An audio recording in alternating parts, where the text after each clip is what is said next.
Добрый день, друзья! Вы на канале «Откройте Питер», прогулки по Санкт-Петербургу, но сегодня мы продолжаем гулять по Крыму, город Ялта.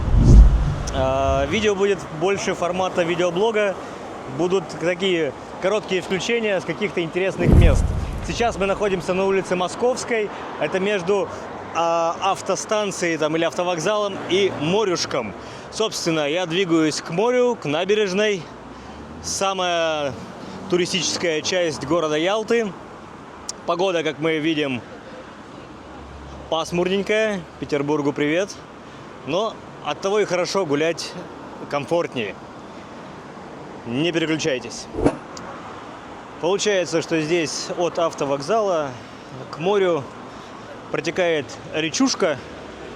Такая, никого не хочу оскорбить, но такая речка-говнетечка.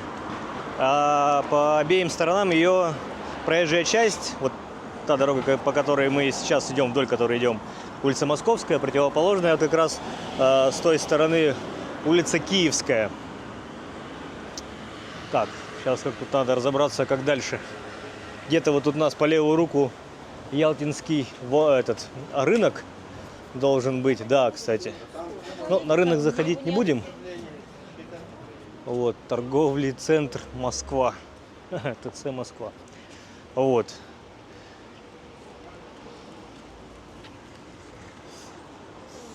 Ну, как-то так.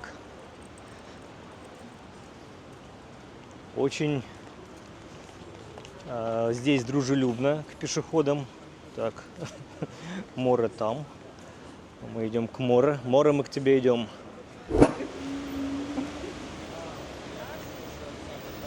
Пешеходная часть сместилась чуть левее, и мы, получается, идем по пешеходной улочке.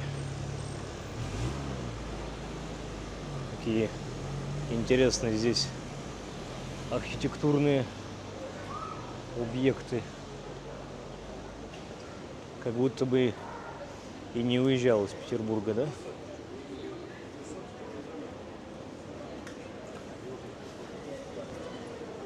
Любимые арочки.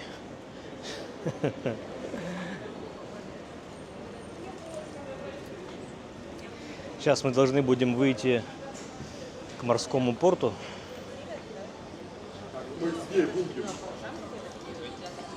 Да. Где-то. Вот, шикарные балконы.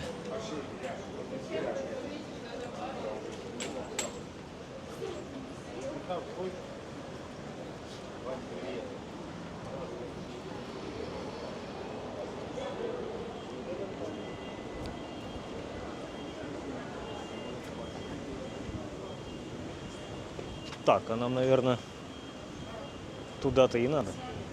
Что-то я тупанул. Ветер раздувается, и, возможно, будет сегодня гроза. А возможно, не будет, потому что синоптики здесь все в очень таком сильно сослагательном наклонении все это прогнозируют. Сейчас выйдем на набережную и посмотрим. Та самая речушка, которая разделяет Ялту, скажем так, пополам. Хотя ладно, что пополам, что не буду врать, не знаю. Тут много речушек, которые с гор стекают. Ну, в общем, вот, улица Московская, с другой стороны улица Киевская. И вот мы по Московской сейчас спускаемся вниз, и я уже вижу морюшка. Ну и вот мы подошли к чудесно ветреной набережной города Ялты. Сейчас я вам покажу бирюзовые мутные воды Черного моря. Конечно,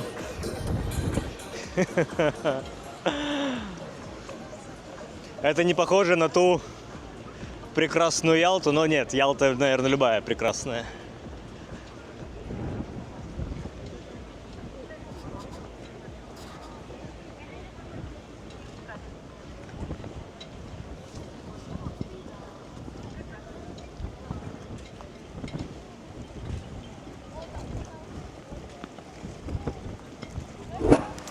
Посмотрел карту дождей на Яндекс.Погоде И через полчаса прогнозируют какой-то очень сильный, ураганистый, ураганный грозовой дождь. Поэтому сейчас я тут почекал ресторанную карту города Ялты и идем в ресторан Барабуля-бар. Барабуля – рыба черноморская, визитная карточка Крыма. Надеюсь, она там будет. Хотя ее сейчас не сезон, но вдруг что-нибудь из заморозочки достанут. Идем вот по такой отличной пешеходной части города Ялты. Города Ялта. Как там? Что у нас склоняется, не склоняется? В сторону концертного зала «Юбилейный», который был открыт к 150-летию города Ялты. Юбилей был, поэтому и концертный зал «Юбилейный».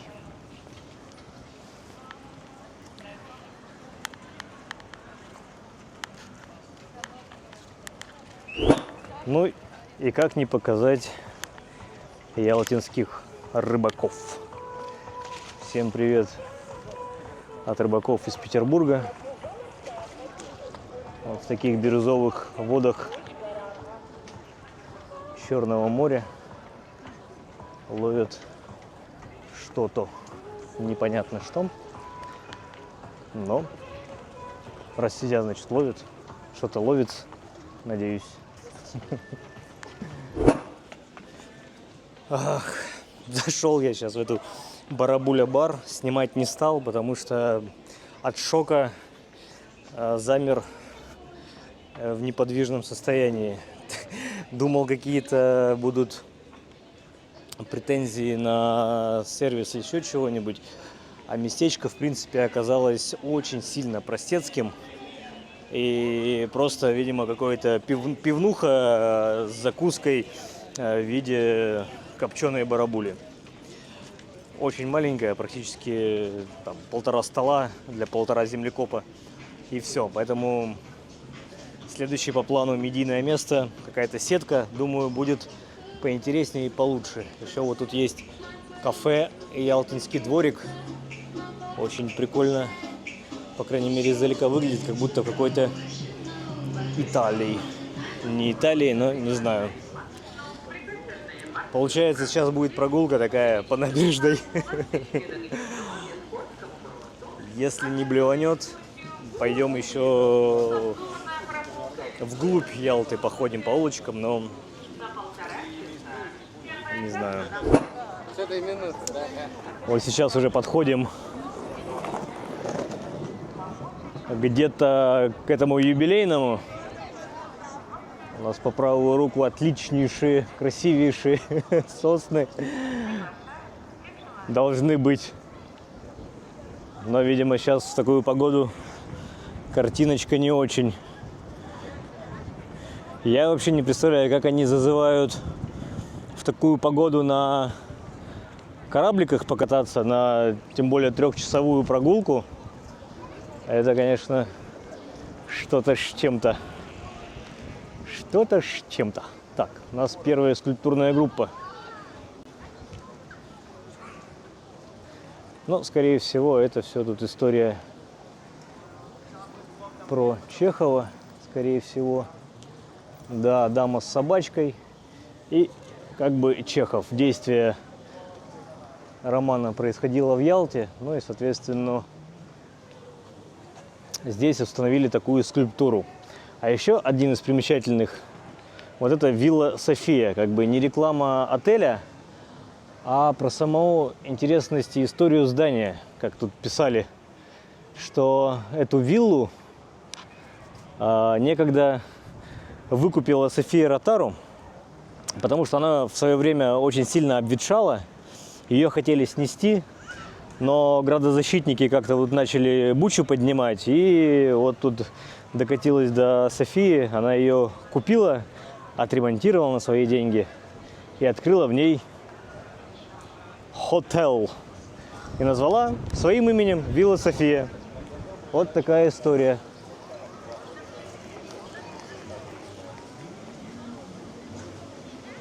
Вот такая история.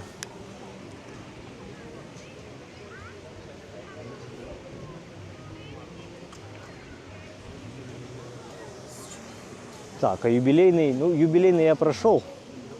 Он как раз за виллой София был. Но сейчас идем вот к этой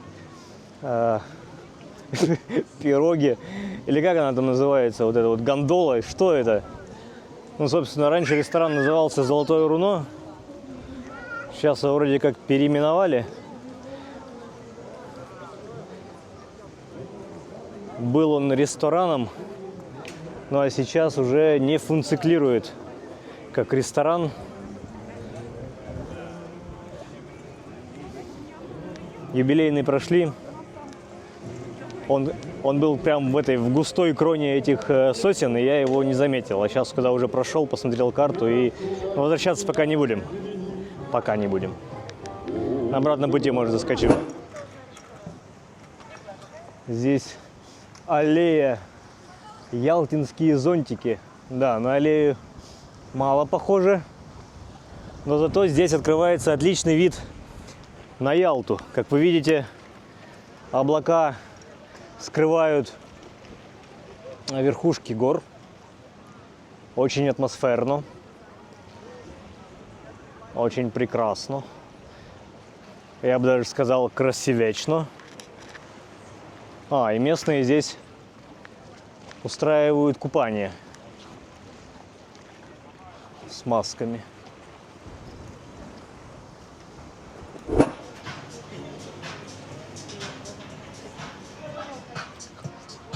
Выходим из заведения в медийное место. Скажем так, категорически рекомендую. Пришлось даже зайти сюда в поисках крыши над головой во время дождя. Но, как оказалось, дождь-то тут не как у нас в Петербургах. Что-то вот капает еле-еле, душа в теле, и все. Сейчас дойдем. Хочу найти 500-летний платан. Это такое дерево. Вот он. Хо-хо-хо-хо-хо. Вот это вот вся крона. Это все крона платана. Еще его называют платан Айсидоры Дункан. Ибо где-то здесь Сергей Есенин с Айсидорой любили прогуливаться. Да-да. Тут в Ялте кто только не отдыхал, что называется. Ну и вот излюбленная задача всех отдыхающих – это обнять платан, показать, насколько он громаден и широк. И тут, наверное, будет человек... Сколько? Человек 4 надо, чтобы это все дерево обнять. Вопрос сразу. Что такое платан и с чем его едят? Если посмотрите, то листья платана очень напоминают клена, листья клена. Но вот, например, у него плоды такие же, ну или не такие же, а почти похожи на плоды. Кого ты там? Как тебя зовут? На плоды, я забыл слово, каштана, но помельче. Но издалека можно как бы и спутать. И первая эта мысль у меня была, что это что-то какой-то застранный, пристранный каштан. Оказалось, это платан. Везде буквы А. Вот, тоже одна из достопримечательностей набережной Ялты. Ну а сейчас чуть-чуть прогуляемся дальше по набережной. И по правую руку у нас будет гостиница «Орианда». Это привет из 1907 года. Тоже одна из визитных карточек набережной Ялты. Где-то, по-моему, ее в 50-х годах отреставрировали. Ну и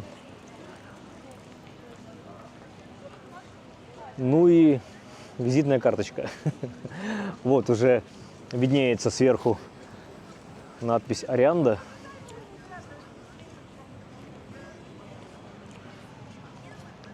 Если видите, не видите, немножко отблескивает плитка. Это вот тот самый дождь, которого все боялись, но который так и не случился.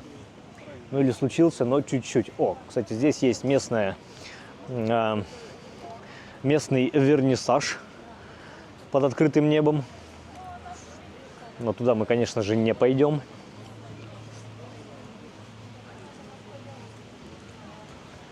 Я вот сейчас хочу дойти до места, для всех петербуржцев, место, имя которого, в принципе, должно быть известно и связано. Потому что в Петербурге этот товарищ тоже сильно отличился. Ну и здесь, в Ялте, как и в многих других городах России дореволюционной. О, этот стиль, отличный стиль 907 года.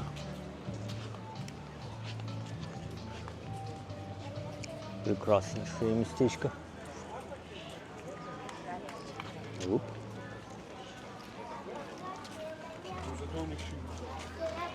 Так, давайте-ка сейчас я выбегу немножко на набережную, дабы оценить масштаб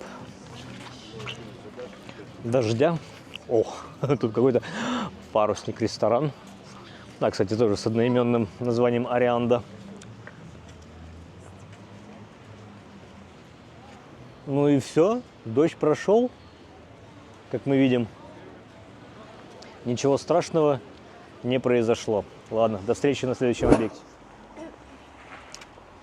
А оказываемся мы... Я даже не знаю, как на самом деле это получше для вас снять. И сможете ли вы это увидеть. Но, собственно, у нас получается, что дворец эмира Бухарского сейчас является территорией санатория для военных. Музея нет, прохода нет, экскурсий нет. Ну и, видимо, какой-нибудь сейчас солдатик лечится в покоях эмира. Алимхан и для Петербурга. Это вот мечеть в Санкт-Петербурге соборная была построена практически на его деньги. Как минимум землю точно он сам выкупал, а все остальное там народ собирал, вся община на свои денежки. Ну и вот в Ялте эмир Бухарский, Алимхан, тоже отличился. Тоже здесь у него был свой дворец, строились мечети, был почетным жителем города Ялты. Как-то так. Но чуть-чуть в 5 шагах от дворца эмира Бухарского такие вот наши петербургские арки. И тут смотровая площадка на морышко. На море моречное.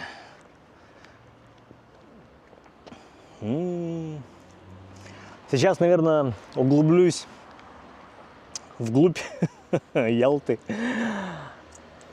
Пройдусь его улочками до католической церкви. Ладно, пока мы идем к католическому костелу, я все-таки решил немножко поснимать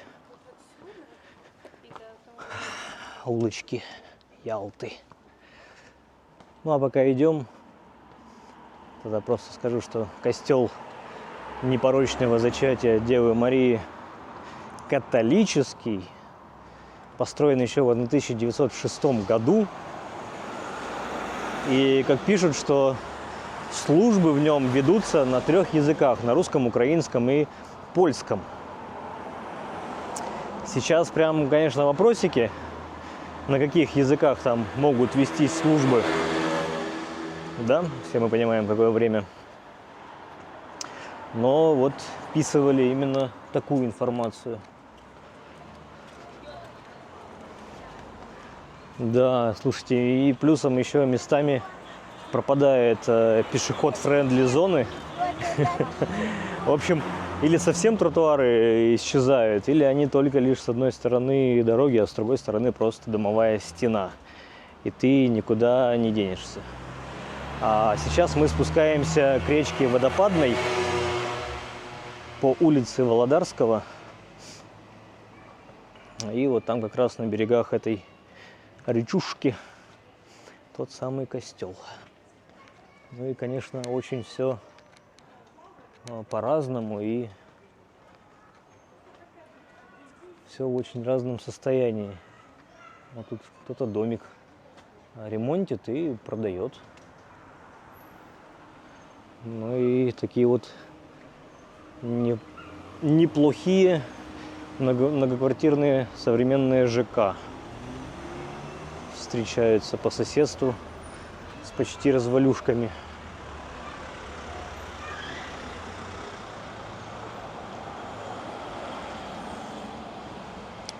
Да. Очень атмосферные, конечно, улочки. Вот обычная история для Ялты, да и, наверное, для всего Крыма, это сушить вещи прямо на бельевых веревках на улице, на балконах. А у кого нет балконов, то просто и под окнами вот сделаны эти бельевые веревки, и люди на улице сушат вещи. Вот так. Ничего не боятся. Как в старые времена. Ну и вот он, ялтинский контраст, назову его так, от Эмира Бухарского до католического костела. Архитектура меняется раз и навсегда. Действующий костел, как я сказал.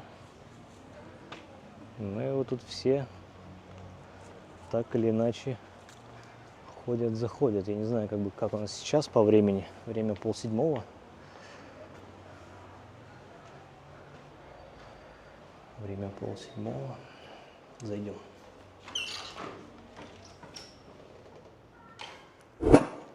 Есть свой орган. Витражи.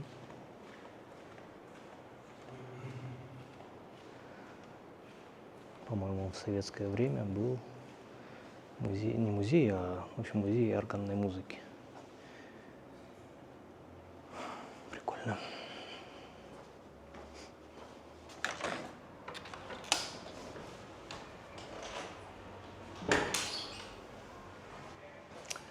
Вот так вот.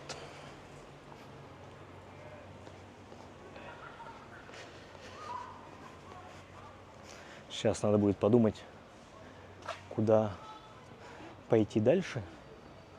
Потому что были мысли дойти до дачи Чеха, вот этого белая дача. Но я что-то по карте посмотрел, шибко далековато. Шибко далековато. Вот эта история, конечно, мне понравилась. Это интересно.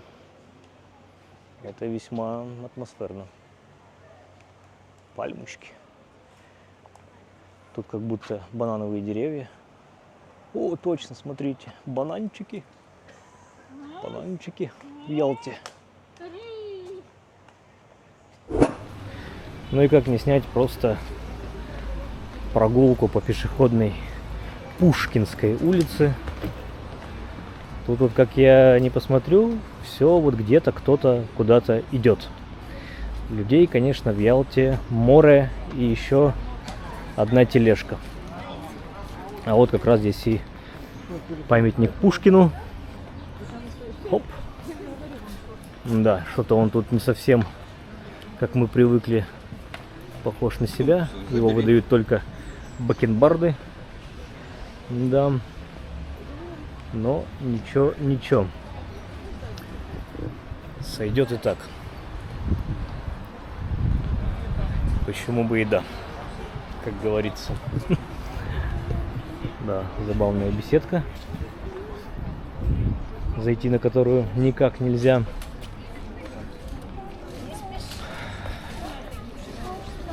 Сейчас мы по Пушкинской идем в сторону моря, возвращаемся.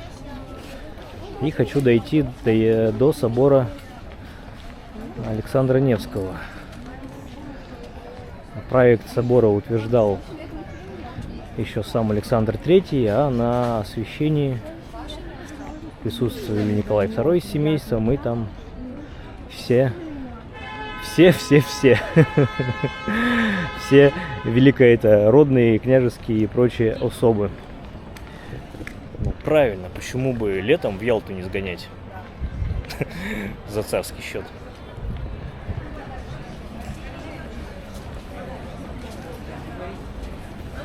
Ближе к морю больше народу, гласит ялтинская поговорка.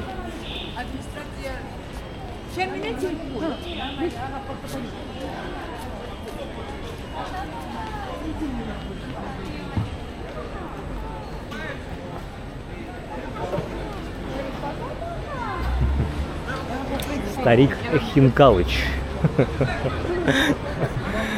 Ой, да, тут, слушайте, тут Магияги-сан. Тут, конечно, на название не скупятся.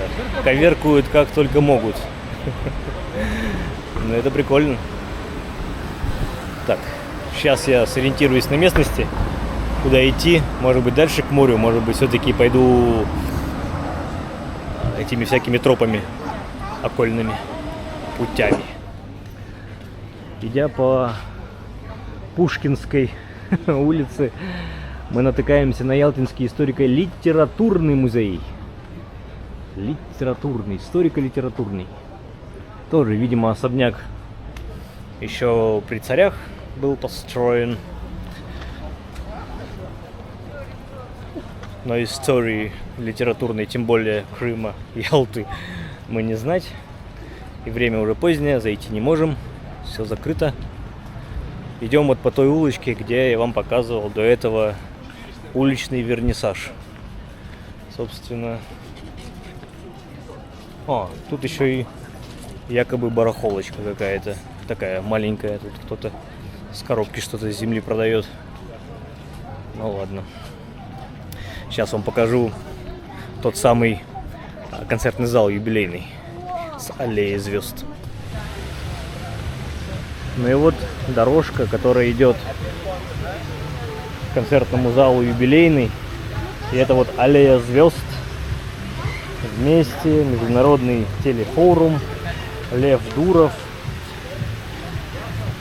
Геннадий Селезнев, Анна Шатилова, Всеволод Богданов, Борис Токарев, Рустам Ибрагимбеков и все. Лысенко, Михайлов, Долганов, Захаров.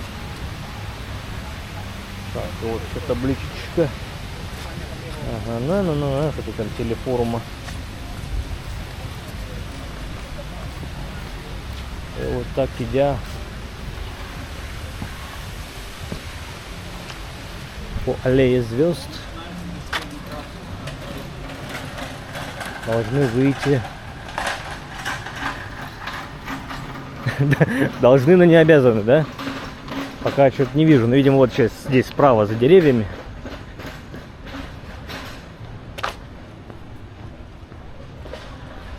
Будет оно. Я так понимаю, он чисто летний, с открытой вообще крышей, с открытой площадкой. Ну, слушайте, здесь афиши есть. Я вижу, тут и Ваенга собирается, и Голоса Градского собираются. Зеркала времени. Угу.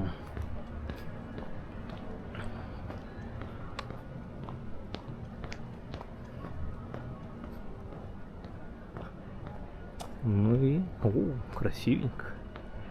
Красивенько. Концертный зал юбилейный. Воротья закрыты. Побродить внутрях не получится. Аллея звезд. Группа «Нана». Филипп Киркоров. Алла Пугачева. Юрий Богатников. Кто это? Кто в курсе, напишите. Михаил Пуговкин. Владимир Пресняков. Махмуд Эсэмбаев. Какие-то, конечно, звезды еще тут уже немножко уже не звезды. Но прикольно. И до Ялты доезжают звезды. Путь к собору нелегок и тернист.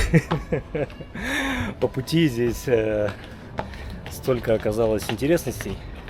Одна из них это маленькая канатка, которая вот эти вот двухместные кабинки. Сейчас посмотрим.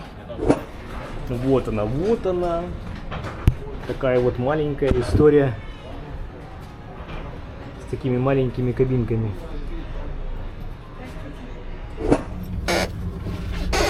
Ну вот в этой кабинке скрипучие креслица. Будем заглядывать в частную жизнь. Тут в прогулке по Гурзуфу мне тут предъявили, что я в частную жизнь вторгаюсь, снимая входные двери. Если не видели, посмотрите на втором канале, там есть этот видео, разговор с этой бабушкой. Ну и вот, видите, я тоже сейчас вторгаюсь в личную жизнь, снимая чужие окна. Оу май! Какая башенка с часиками. Этот фуникулер работает, по-моему, с 10 утра до 10 вечера. Длина его всего лишь 600 метров. Ну и, собственно, вид в ту сторону на море, а в эту сторону на гору. Под нами дороги.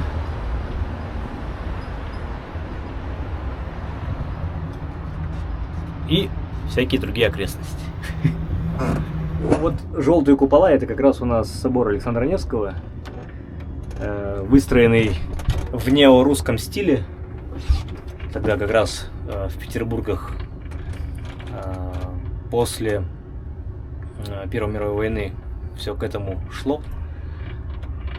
Полюбили снова неорусский стиль, ну как бы древнерусский, но это все было нео. Ладно. Я что показываю, потому что рискуем туда не дойти, потому что на пути столько встречается всяческого интересного на улочках Ялты. И я практически везде отвлекаюсь. Вот обратите внимание, вот такая Ялта настоящая. Разбитый УАЗик, буханка, гаражи, не пойми какого года. И мусорки. Винограды. Вот, смотрите, виноградники. Тут даже видны эти грозди винограда. Ну, какой-то мелковатый. Тоже, кстати, в прогулке по Гурзуфу я все обещал показать виноград интересный. И так и не показал. Все, позабыл. Ну, говорю, глаза разбегаются прям. Ну и, конечно же, кипарисы повсеместные в Крыму. Сколько нам? Ух, нам ехать-то и ехать еще. А тем временем у нас уже предзакатное состояние.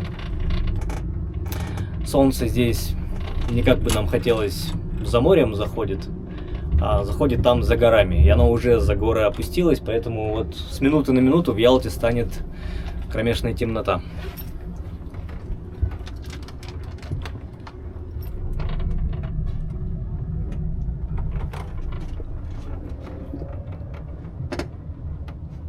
Людей не так много, кстати, на фуникулере катается.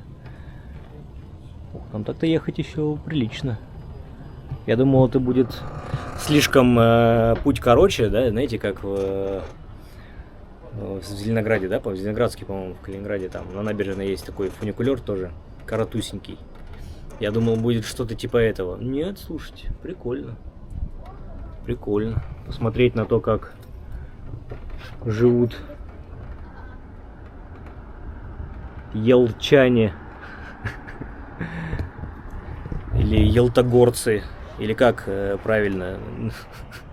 Прошу меня не пинать тапками, как бы, но напишите, как жителей города Ялты надо правильно называть. Елтчане мне как-то больше нравится.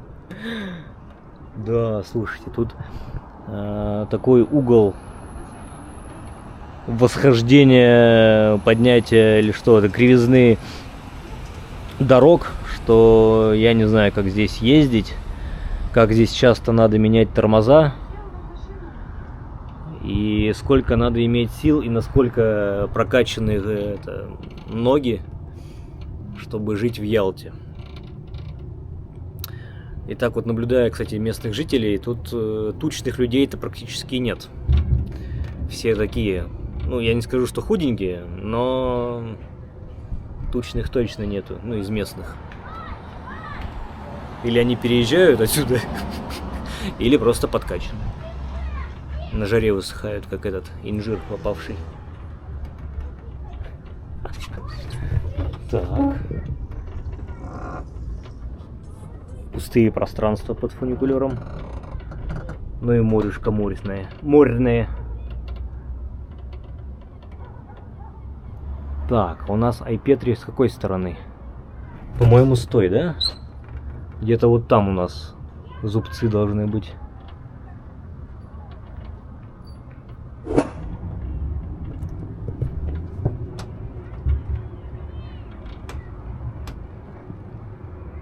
Вид, конечно, имеет. Вид имеет, вам доложу. Всюду вот эти подпорные стенки. Получается, все террасами изрезано. Вся гора. Да.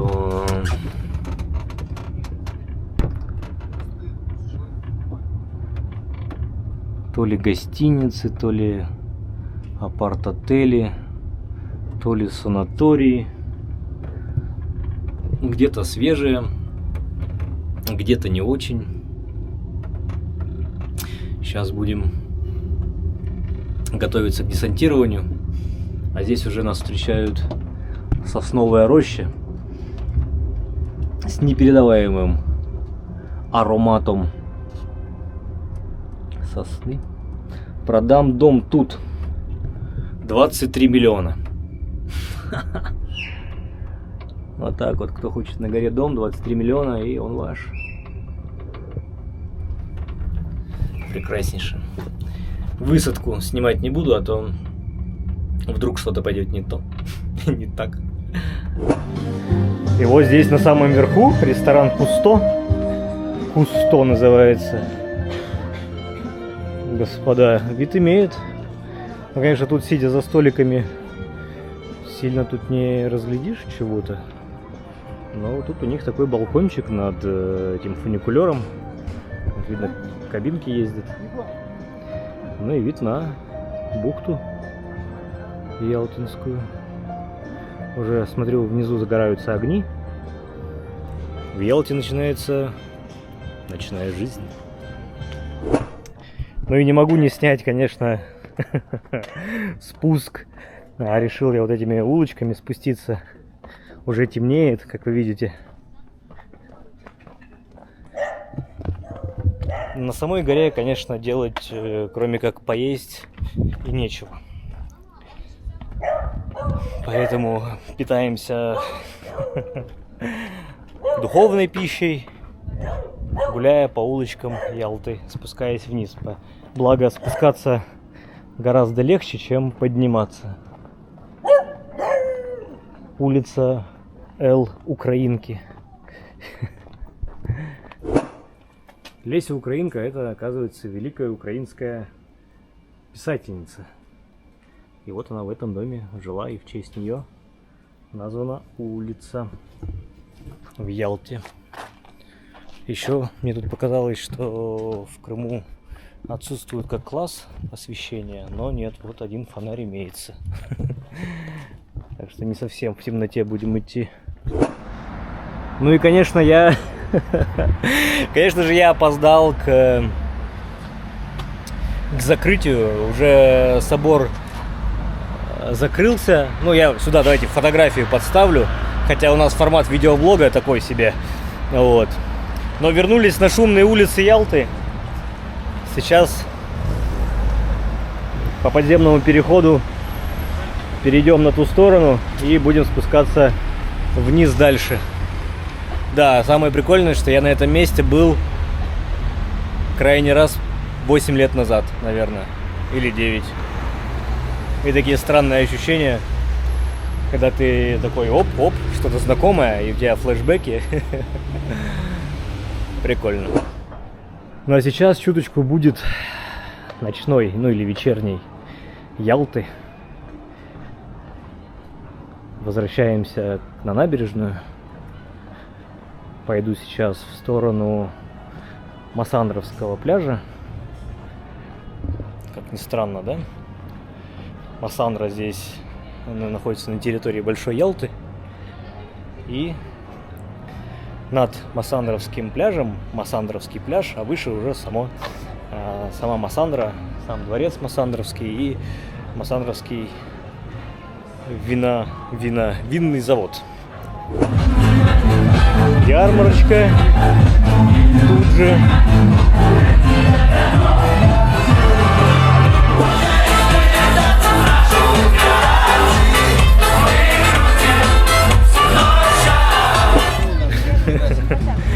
Темная сторона жизни в Ялте. Ну, я имею в виду, темное время суток не останавливается.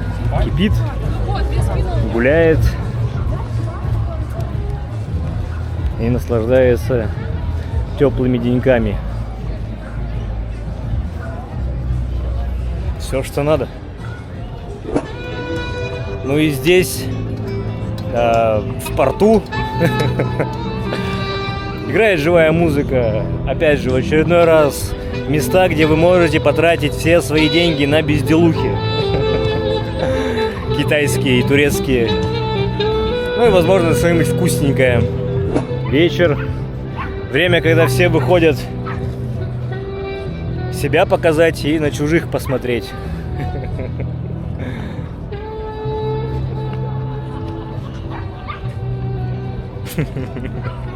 Я что-то не устаю над этим всем смеяться.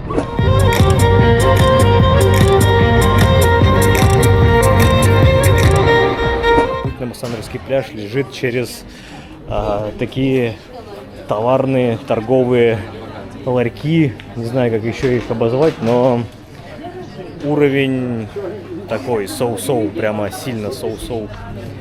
Ну, что поделать. Ну и получается, весь этот Массандровский пляж, он состоит из таких замечательных стритфудов. А по левую руку, ну, если вот как мы сейчас идем, или вот внизу там пляжи какие-то, вот под этим козырьком.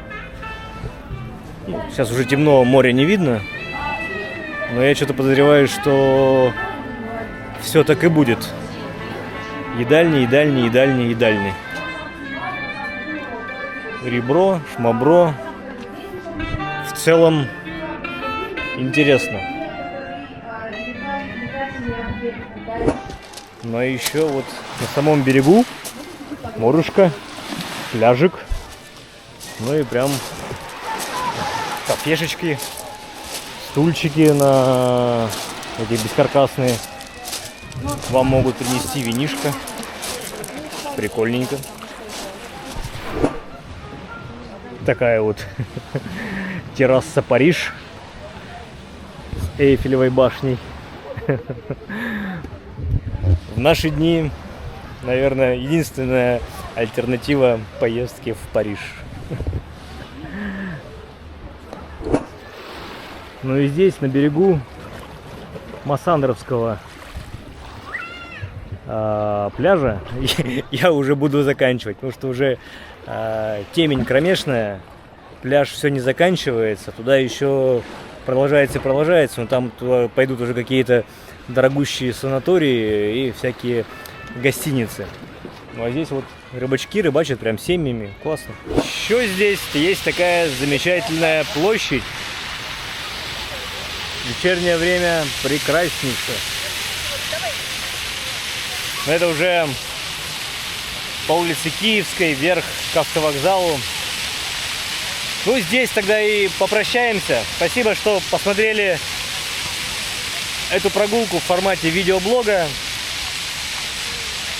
Строго не судите, первый раз в виде блога такого снял. Ибо меня блогер как бы, ну вот пусть будет видеоблог. Прекраснейшая Ялта, прекраснейшая погода, прекраснейшие люди, прекраснейшие вы. Всем спасибо, всем пока, лайки, подписки,